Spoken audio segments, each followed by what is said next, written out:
The Atheist Debates Patreon project presents Dealing with the Inner Witness of the Holy Spirit. One of the most common questions I get is, when are you going to debate William Lane Craig? Well, I don't know that that's ever going to happen. And I completely understand Dr. Craig has his own criteria for determining who he's going to debate and who he's not going to debate. That's not what this is about. There is an unfair criticism of Dr. Craig that I've heard many times, and I've addressed a few times. I'm going to go into it in slightly better detail today. Not so much the criticism that's addressed of him, but the foundation itself. The criticism is that he has said on many occasions that he is convinced there is a God because of the inner witness of the Holy Spirit. And the criticism of that is that he doesn't defend this inner witness of the Holy Spirit in debates. Instead, he'll present the Kalam cosmological argument or his moral argument, etc. This is an unfair criticism.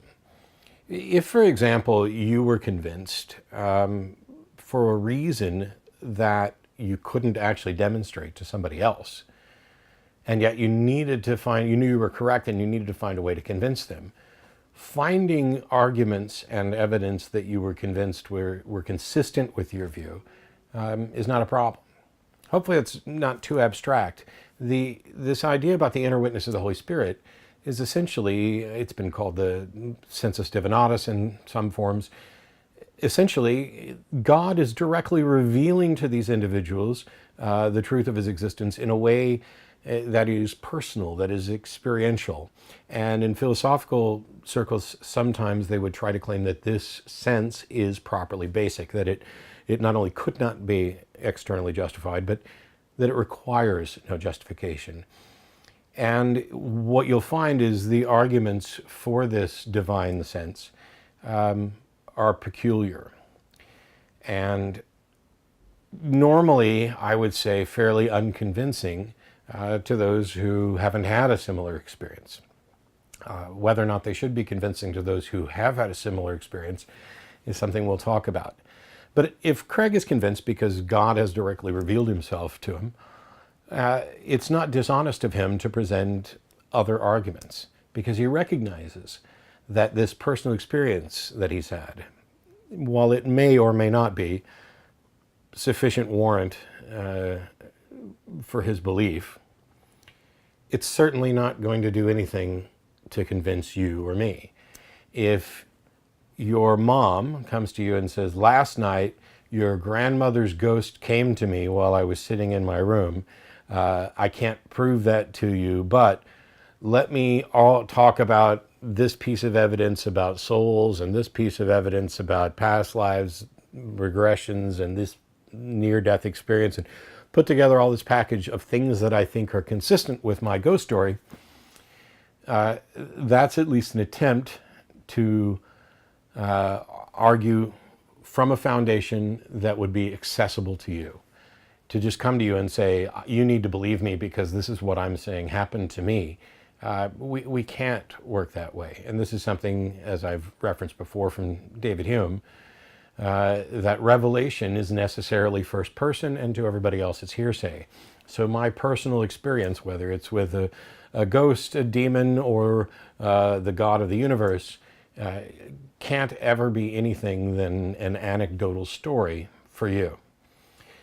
So let's take a look at what we're dealing with when people talk about this divine sense, this internal revelation from the Holy Spirit, and how it relates to the conversations that we might have about whether or not there's a God. I'd argue probably that the biggest problem with the divine sense, with the inner witness of the Holy Spirit, with this appeal to personal experience, is that it's ultimately unfalsifiable. There's no way to prove somebody wrong, which makes it untestable. It's not merely untestable in the sense that I can't go back in time and I can't experience what you experience. It's untestable in essentially every single aspect. The problem is that as human beings, we generally rely on our direct experiences. I know what I know. I know what I saw. I know exactly what I saw. You couldn't possibly convince me that I didn't see what I think I saw. And we say and do this even with the full recognition that we know our senses can be deceived. We know that sometimes we can be absolutely just cocksure that we saw what we saw, and then somebody demonstrates that we didn't see what we thought we saw. We know that magicians and con artists fool us all the time by making use of the thought processes that we use to discern reality and abusing them to make you think you see something that you didn't see. There have been a number of calls to the atheist experience over the years and emails from people who will say something like, oh, I was asleep in bed and I woke up and I saw this, or I had this experience, or I had this feeling, and blah, blah, blah. How do you explain that? Now, by and large, my answer, my response is, I don't have an explanation for that. It's not even something I can actually investigate. I can talk to you about things that we know to be true about reality. We can talk about, various brain states, being partially awake, lucid dreaming. We can talk about all these things, which is why now when you hear the stories, in some cases they'll say, I sat up bolt right in bed and, I was awake. I was no longer dreaming. They want to cut off all these avenues of other explanations. And they could, in fact, be correct. If you tell me that, you had an experience with a ghost, I'm going to probably say the same thing to all of you. I am happy to accept that you had some experience. I'm just not happy to accept your proposed explanation for that experience. I don't know how one could think that one could be justified in believing this proposed explanation when there's no way to investigate. And by that, I mean, you may have had the experience, but there's no way for you to confirm that what you think about the experience is accurate. There's no way for you to test that. And you fundamentally know that there's no way for somebody else to test it or verify it. This comes up a lot, not just with the divine sense that some people say they have about God or the inner witness of the Holy Spirit. All of these things are the same. Anything that falls into the realm of the supernatural, and we're talking about whether or not it can hypothetically be tested. Look at the James Randi Educational Foundation testing all sorts of claims about the paranormal. And one of the things that Randi was very clear about that helped form my take on skepticism is that it's not about debunking. We're not about trying to prove you wrong. It's about attempting to confirm and either confirming or failing to confirm. And that this raises a problem. So let's say you have somebody come in who claims that they're a dowser and they can find, using a couple of sticks, water or gold. And you construct the test and they fail. What have you learned? Well, you've learned that on this day, in this way, under these test conditions, this individual can't do what they claim they could do, or were at least unable to do what they claimed they could do. That doesn't mean that they can't do it some other time, some other way. It doesn't mean that somebody else can't do it. You haven't disproven dowsing. Similarly, when somebody talks about the internal witness of the Holy Spirit, that is a claim that I can't test. It's a claim that apparently nobody can test. It's a claim that they can't test. And that's the problem that we're going to come back to in a moment. But to stay with the skepticism thing for a moment, let's imagine that you think you have a spirit from the other side who's able to communicate with you. And we want to find out whether or not that's real. Okay. If you ask people to propose different tests for that, they often will go to, well, this spirit should be able to communicate something that I wouldn't know. And for the sake of argument, even though I don't have my wallet here, let's just imagine that your ghost friend told you that I have $236 in my wallet. And then we open up my wallet and we find out that I have $17 in my wallet. What have we learned? Not much. See, there's a tree structure that you could potentially use to look at this. Either there's a spirit or there's not. If there's not, we're done.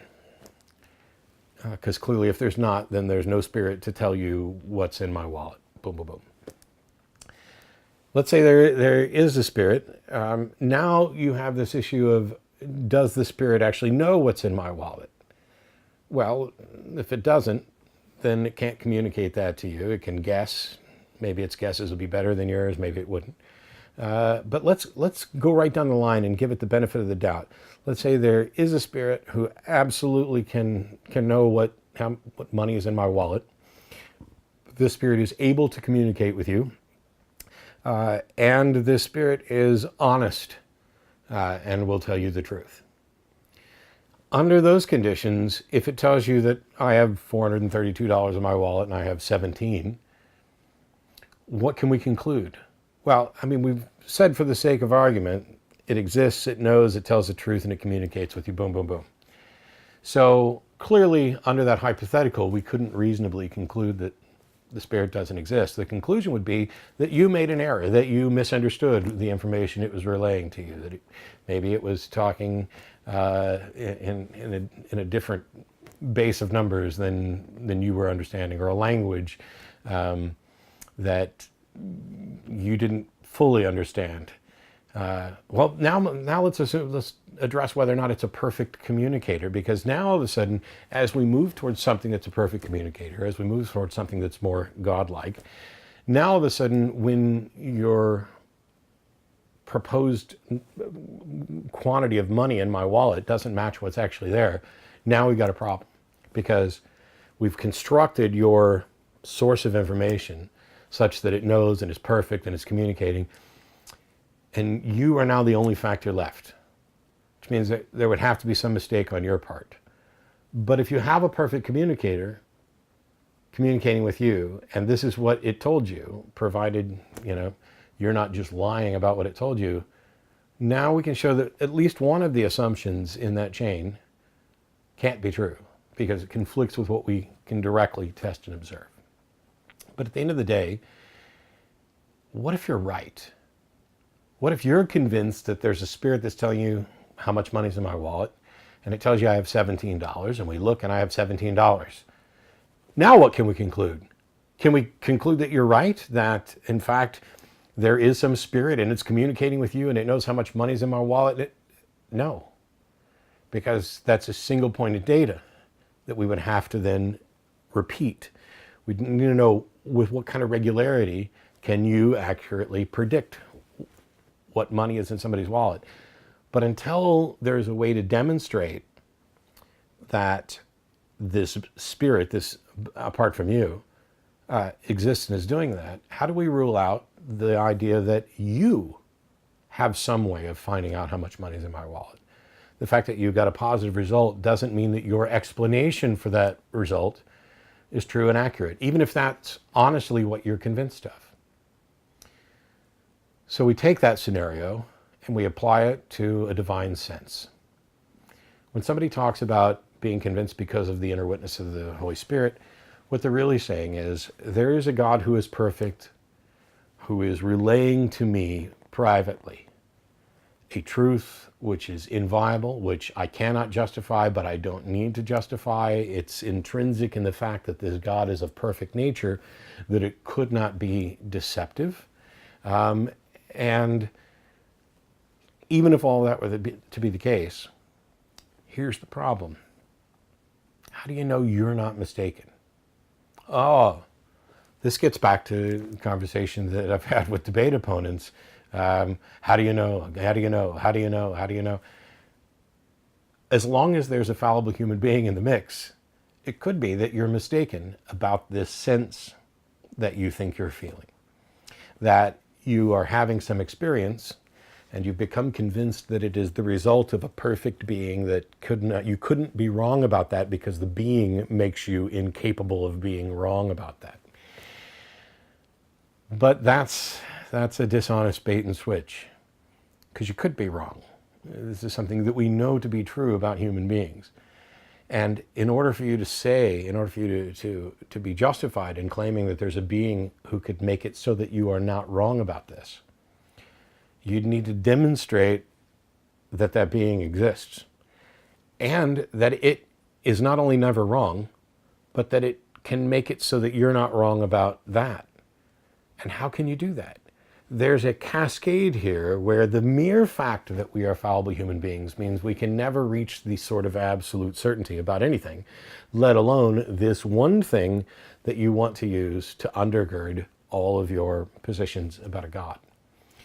So when somebody like William Lane Craig defends on the basis of the Kalam cosmological argument, that's not them being dishonest. That's him recognizing that even though he may be convinced because of what he calls the inner witness of the Holy Spirit, he has no way of convincing anybody else of this.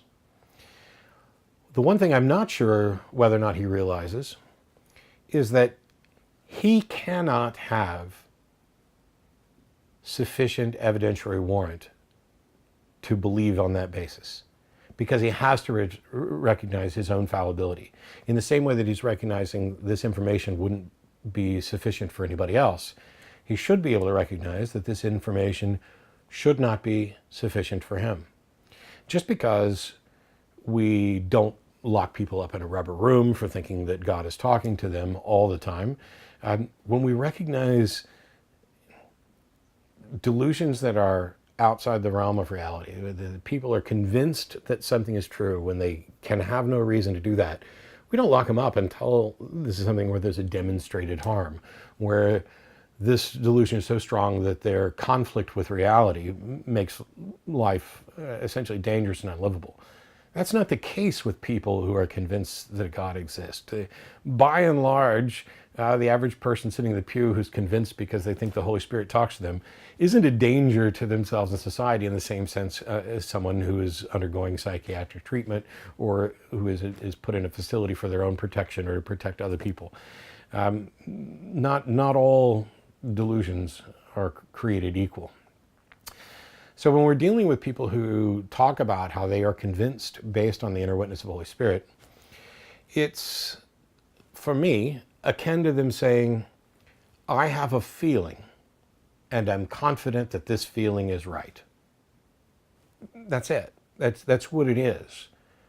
I have a feeling and I'm confident that this feeling is right. Well, I'm not confident that your understanding, your explanation for that feeling is correct. The feeling is, I would say, the explanation. Essentially, I have a feeling that God is communicating to me. Okay. I understand that you feel that way. But not only will that never be enough to convince me, I don't see how it is enough to reasonably convince you. In fact, it seems to be a way of avoiding having to provide any justification for your beliefs. Because if what you're saying is essentially like, I've had this experience and so I know it's real, you might as well be looking at an optical illusion and saying, I know those two colors are the same, or I know those two tables are the same size, or I know those dots are moving because that's what I see. In those cases, we have something where we can show that what you see is not an accurate reflection of reality. But when you talk about this inner witness of the Holy Spirit, you are creating a scenario that can't be falsified. And that is a dangerous position to be in. If ever you are evaluating your belief and you are forced to recognize that this is an unfalsifiable position, you should give it up. It shouldn't even be, you don't have a choice about whether to give it up. But when you recognize that you believe something that is fundamentally unfalsifiable, and I'm talking about claims about the nature of reality, about what's real and what's not real, the proper exercise of critical thinking, of skepticism, is to recognize that you don't and could not have a good enough reason to be convinced of that. Not that you're wrong, not that there is not a God. But if you have this divine sense, if you feel that God is making his presence clear to you, maybe you should ask God to find a way to demonstrate to all of us that this divine sense, that this inner revelation of the Holy Spirit is distinctly different from I have a feeling and I'm confident that I'm right. Because as long as that's what it is, as long as it is essentially the blind faith sort of topic that we've talked about before, now you're forced to recognize that your reason for believing is fundamentally no better than anybody else who might give a similar reason for believing something that is in conflict with your beliefs. And as I've said before, there's no position you couldn't justify based on faith. And there's no position that you couldn't justify based on, this is the feeling that I have. I think it comes from God. God made Adam and Eve, not Adam and Steve. God's against gay marriage. This is the feeling I have. This is what the Holy Spirit's whispering in my ear. That sort of justification isn't justification. It's obfuscation. It's a way of hiding the fact that you have a position with no sound evidentiary warrant at all, but you want it to be respected, or you want it to be viewed as if you have a good reason when you don't. This video is made possible by supporters of the Atheist Debates Patreon project. You can find more information and add your support at patreon.com/atheistdebates.